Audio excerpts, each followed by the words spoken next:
Good evening, Luzon, Visayas, and Mindanao, together with the Presidential Communications Office. We bring you the latest, widest, and most comprehensive news coverage from the People's Television, IBC, Philippine News Agency, Philippine Information Agency, and Presidential Broadcast Service. I'm Princess Abiba Saripauda. And I'm Joe Fernandez from Radyo Pilipinas. Welcome to Balitang Pambansa. Tonight's headlines.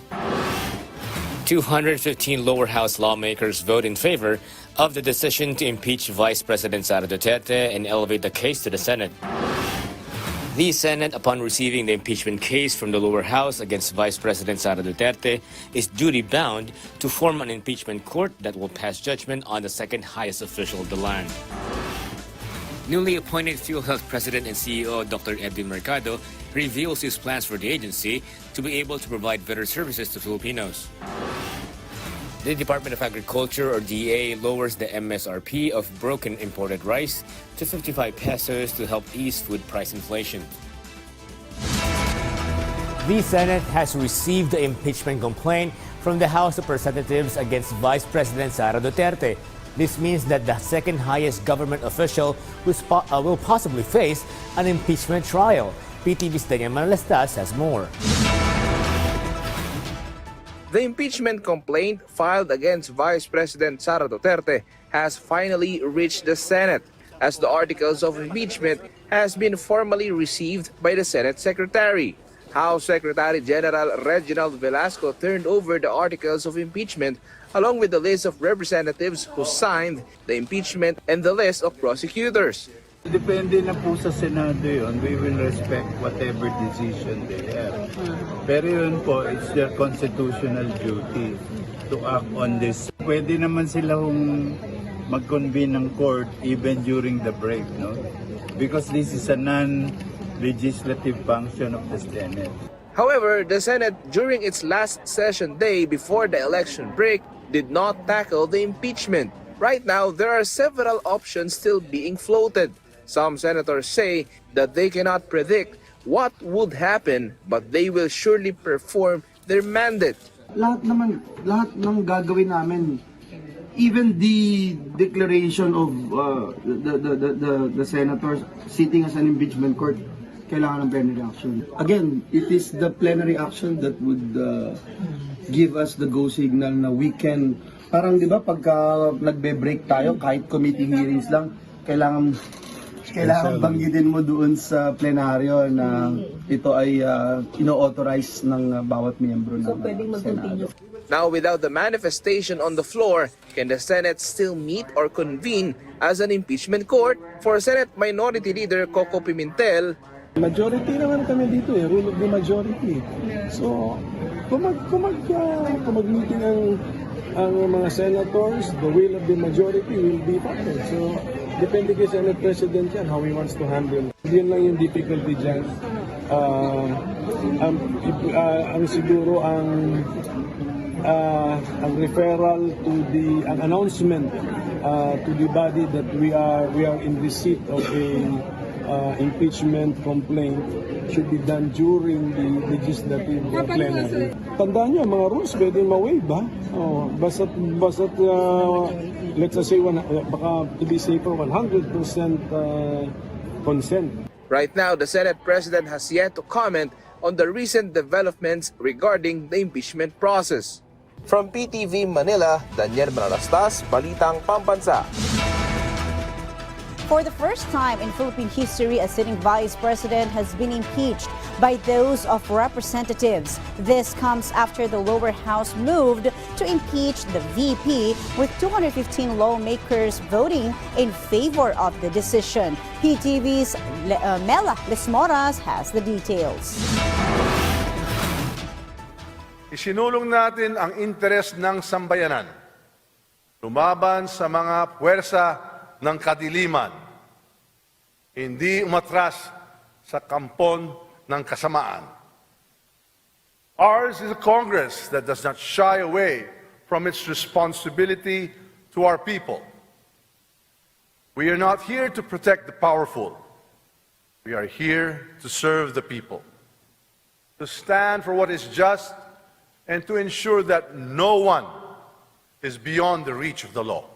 This was the message of House Speaker Martin Romualdez as the House of Representatives adjourned its session tonight. Earlier, in a historic move, the lower house impeached Vice President Sara Duterte, citing a series of grave allegations. 215 lawmakers crossing party lines voted to approve the 7 articles of impeachment, marking the first time in Philippine history that a sitting vice president faces impeachment. The move sets the stage for a Senate trial that could determine whether Duterte will be convicted or acquitted.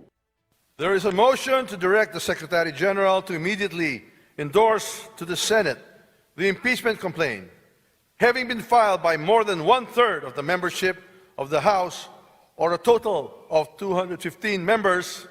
Is there any objection? The Chair hears none. The motion is approved.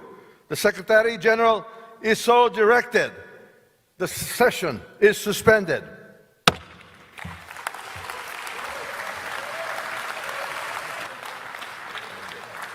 The impeachment complaint against Vice President Duterte revolves around 6 major allegations, which includes alleged conspiracy to assassinate the President, First Lady, and the House Speaker, malversation, bribery and corruption, unexplained wealth, involvement in extrajudicial killings, and alleged destabilization. During the plenary session, the House also elected the 11-member House Prosecution Panel, composed of Congressmen Jervil Luistro, Romeo Acop, Rog Gutierrez, Joel Chua, Jill Bongalon, Loreto Acharon, Marcelino Libanan, Arnan Panaligan, Isabel Maria Zamora, Lawrence Defensor, and Jonathan Keith Flores. I'm honored to be selected as one of the prosecutors. I think this impeachment process is a good venue. Magandang pagkakataon ito na mailatag ang ebidensya sa impeachment complaint na ito. And it's also the perfect opportunity for the Vice President herself to be given due process. A prayer vigil was held earlier by groups pushing for Duterte's removal. They said even before they can truly feel already that they are about to achieve their goal. Nagsimula na yung ating reckoning dun sa mga Duterte. Nagsimula na yung reckoning dun sa kanilang abuses sa posisyon, yung kanilang abuses sa coffers na ating bansa. So malapit na ang due date ni Sara Duterte. You know, we can feel it. We can feel it. Our gut feel is telling us that we got it. We got it. We finally made it. You know, when the pieces of evidence are presented to the members of the Senator, it will be hard for them not to convict the Vice President. From PTV, Melalas Moras, Balitang Pambansa. The newly appointed President and Chief Executive Officer of the Philippine Health Insurance Corporation, or PhilHealth, Dr. Edwin Mercado, vows to find a cure for the problems that PhilHealth has been facing. The new PhilHealth chief, though, acknowledges that leading the state insurer will be a major challenge for him. PTV's Floyd Brenz has more details in this report. Di na manggagamot, parang tinitingnan ko rin po ang PhilHealth na may sakit.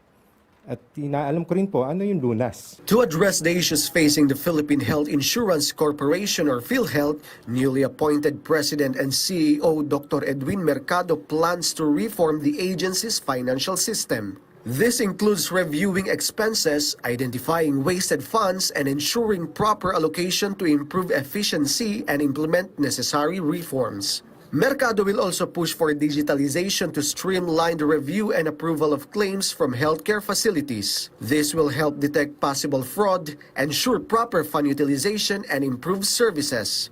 One of the main targets is to expand the scope of benefit packages to cover more medical services under PhilHealth. Imumungkahi ko po kasi yung mga 20 or 30 diseases na mas malimit ay hindi yung necessarily yun yung nagkokos ng catastrophic spending. So titingnan ko rin po ang datos kung ano po yung mga sakit na malimit na nagkokos ng catastrophic spending at probably yun po muna yung ating ifo-focus. Currently, patients shoulder around 45 to 47 of their hospital bills. PhilHealth aims to lower this to just 30% to help more Filipinos and ease the burden of paying medical bills. From PTV Manila, Floyd Brenz, Balitang Pambansa. The Office of the Solicitor General or OSG defended the transfer of 89.9 billion pesos from PhilHealth to the National Treasury, stating it was not illegal nor was it unconstitutional. Solicitor General Menardo Guevara explained the move was to address unused PhilHealth funds and redirect them to government projects rather than increasing the country's national debt. Guevara also emphasized that the funds were not reserved funds, but a new allocation that could still benefit the country. The OSG requested that President Ferdinand Marcos Jr. be removed as a respondent in the petition, as sitting presidents could not be sued. Meanwhile, petitioners from Bayan Muna and other groups protested outside the Supreme Court, calling for the funds to be returned to PhilHealth for healthcare use. The next oral arguments are set for February 25. I would like to fully ask the Honorable Court to drop President Ferdinand Marcos Jr. as party respondent. The President of the Republic cannot be sued during his tenure. On the other news, President Ferdinand Marcos Jr. thanked outgoing Thailand ambassador to the Philippines, Tul Traisorat, for his contributions to strengthen the relationship between the Philippines and Thailand. During the farewell call in Malacanang, the president commended the agreements formed under Traisorat's term, including the 54 bilateral agreements on the agricultural, tourism, trade, and defense sector. Based on the data from 2023, the Philippines and Thailand's trade total hit $10.81 billion. This year, the two countries will celebrate 76th year of diplomatic relations since June 14, 1949. The Commission on Elections, or COMELEC, has clarified that they are not opposed to the revitalized Katok or Oplan Katok program of Philippine National Police and aimed at regulating gun ownership, but emphasized the need to avoid public concerns during the election period. Once the program is properly organized, specific guidelines for the revitalized Katok will be put in place. The Philippine National Police, or PNP, has previously stated that the implementation of the Comprehensive Firearms and Ammunition Regulation Act during the campaign period aims to curb the proliferation of loose firearms. Sinang halalan, medyo iba ang dynamics ng ating komunidad. Meron po sa malalayong lugar na maaring ang ating PNP o kaya beyond their control, gagamitin po ng mga politiko at kandidato na pamamaraan niya parang panakot. Walang kaalam-alam ang ating PNP, pero pala sinusundan na sila na parang may pananakot. Yan po yung mga bagay na nais nating iwasan. Headline, inflation remained at 2.9% in January, same as the rates from December 2024, according to the latest report of the Philippine Statistics Authority. Easter or faster overall inflation was seen from food and non-alcoholic beverages that had 3.8% and 50.3% share. This was followed by housing, water, electricity, gas, and other fuels with 2.2% inflation and 16.5% share. Moreover, some basic commodities like corn, flour, bread, fruits, peanuts, and other products recorded slower price increase. Also, deflation in rice was recorded at negative 2.3%, the lowest since the negative 2.8% tallied in June 2020. National Economic Development Authority, or NEDA Secretary Sentro Balita, stated that a stable inflation rate means that the programs of the government has a positive effect in the country. Meanwhile, the Department of Trade and Industry will intensify its monitoring of rice prices as the 155 peso kilo maximum suggested retail price for imported rice has taken effect. According to DTI Assistant Secretary Agaton Uvero, they will be cooperating with the Department of Agriculture and the local governments for their price watch. This is to ensure that all rice vendors are following the MSRP for imported rice. The DTI expressed their positivity from lowering the rice prices since the NFA also released their buffer stocks. Katubag natin dito yung mga LGUs at yung DA. Tayo po nationwide sa mga probinsya, sa mga palengke, nagmo-monitor tayo ng presyo ng bigas na para mapagtubad yung MSRP ng DA. Ito ay kwento ng isang benepisyaryo na sa halos 3 dekada ay inalagaan ang kanyang lupa sa pag-asang balang araw ay maaari na niyang tawaging tunay na kanya. At sa taong ito, sa wakas ay nakamit na rin niya. Ako si Orlando Ramos sa 68 ang edad. Nagapuyo dito sa Barangay Santa Fe, sa Bagong Province. O isa ko sa mga ARB beneficiaries. Ayon sa kanya, ang paghihintay ay may kasamang mga pagsubok habang inaalagaan niya ang kanyang sakahan simula noong 1995. Ito ang kanyang pangunahing pinagkukunan ng kabuhayan dahil hindi niya natapos ang kanyang edukasyon. Noong ika-24 ng Mayo, isa siya sa mga personal na nakatanggap ng titulo sa isang okasyon na pinangunahan ni Pangulong Ferdinand Marcos Jr. sa tulong ng Department of Agrarian Reform. Mahigit 8,000 titulo at 12 ektarya ang naibahagi sa mga magsasaka ng Zamboanga mula nang nanungkulan si Pangulong Marcos noong Hulyo 2022. Noong araw na ito, nakamit ni Orlando ang kanyang pinakaaasam na titulo para sa mahigit 2 ektarya ng lupang kanyang sinasakahan. Salamaton ko sa atong Agrarian Secretary, walalaan kundi si Conrado Estrella, sa programa sa Agrarian Reform. Labaw na gyud sa atong presidente nga si President Bongbong Marcos. Ug naisa pa nga sa iyang ama, din mismo dito siya nga ama nagsugod ang agrarian programa.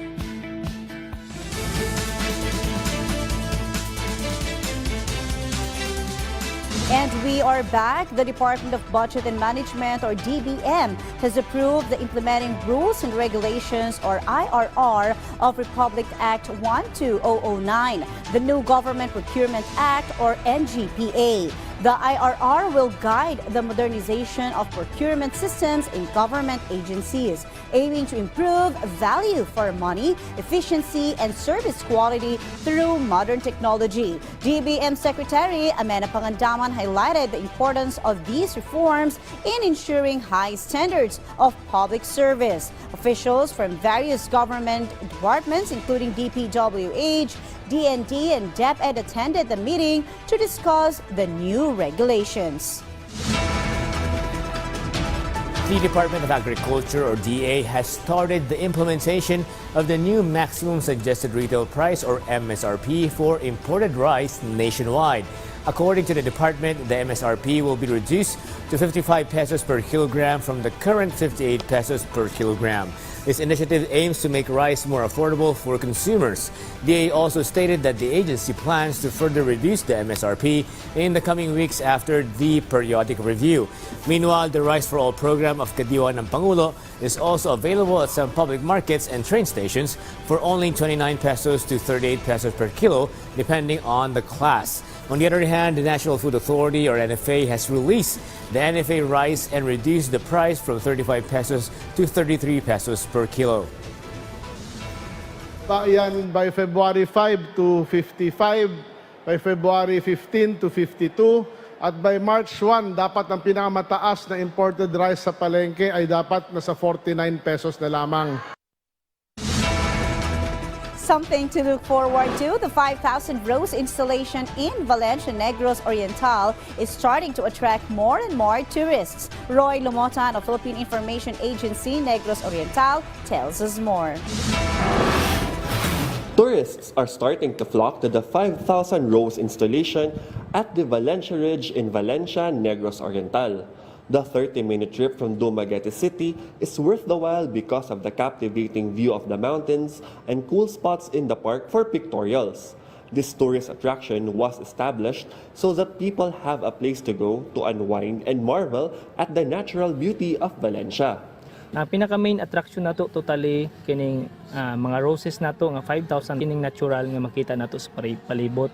Natay planta sa geothermal sa luyo, ma-feel pud nimo labi na inig kahapon kining bugnaw sa palibot nga natural ka-relax jud kag insakto. Katulo na akong visit diri sa Valencia Ridge, and bisag binabalik-balik na ako, manindot gihapon og tsada gihapon nga lugar. Overlooking ang area, and then ma-unwind sad ka every time mo visit diri. Based on the records of the Valencia Tourism Office, Tourist arrivals went up to 448,058 in 2024 from 423,024 in 2023. Some of the tourist attractions in Valencia include the Casa Aurora Falls, Forest Camp Resort, and the trek to Mount Talinis. The lush mountain scenery you see around me adds a relaxing view to tourists coming here at Valencia Ridge. It shows the beautiful landscape of the town, which could make you say it's really majestic here in Valencia, or in vernacular, Chada Valencia. From Philippine Information Agency Negros Oriental, Roy Lamotan, Balitang Pambansa. Hundreds of believers and performers of the Dagkot Festival gathered at the Kapitbaran City Sports Complex to celebrate their appreciation to their patron saint, Nuestra Señora de Candelaria. Maria Siledenia of the Philippine Information Agency Agusan del Norte tells us more.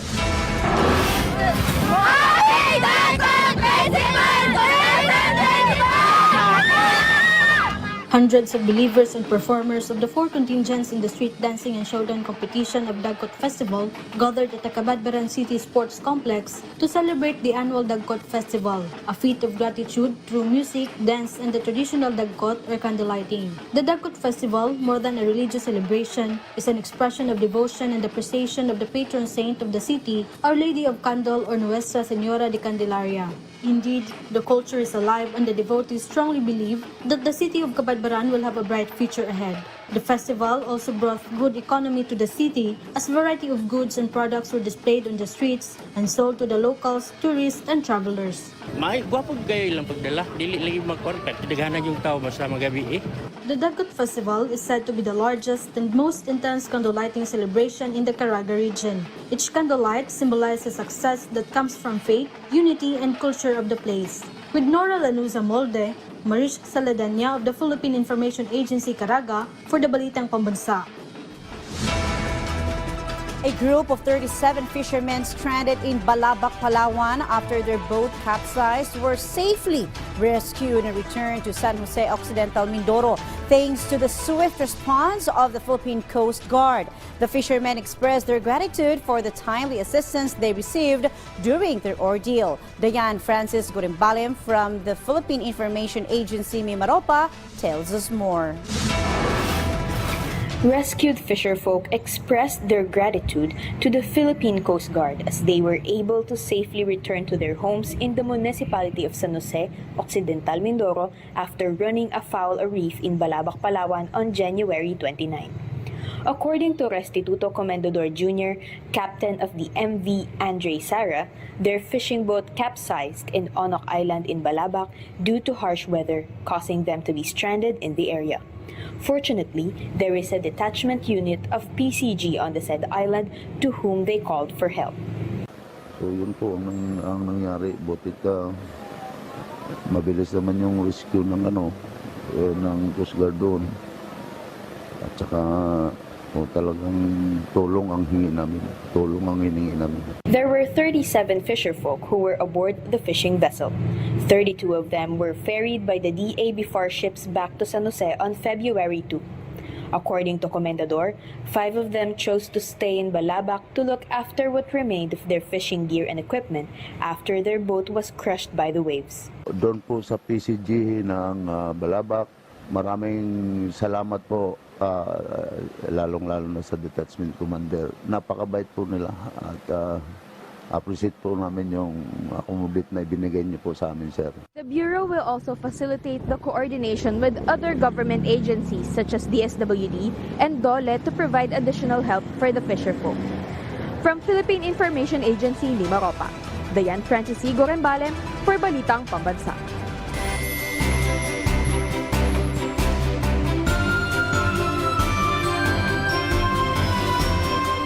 And for our weather update, based on Pagasa's weather forecast, northeast monsoon affects the Luzon. Easterlies will affect the rest of the country. Cloudy skies with rains will be experienced in Cagayan Valley, Cordillera Administrative Region, Aurora, Quezon, and Camarines Norte. While Metro Manila and the rest of Luzon may encounter partly cloudy to cloudy skies with isolated light rains caused by the northeast monsoon. Clouds cloudy skies with scattered rains and thunderstorms will affect in eastern Visayas, Caraga, and Davao Oriental. Meanwhile, the rest of the country will fall partly cloudy to cloudy skies with isolated rain showers or thunderstorms due to the easterlies.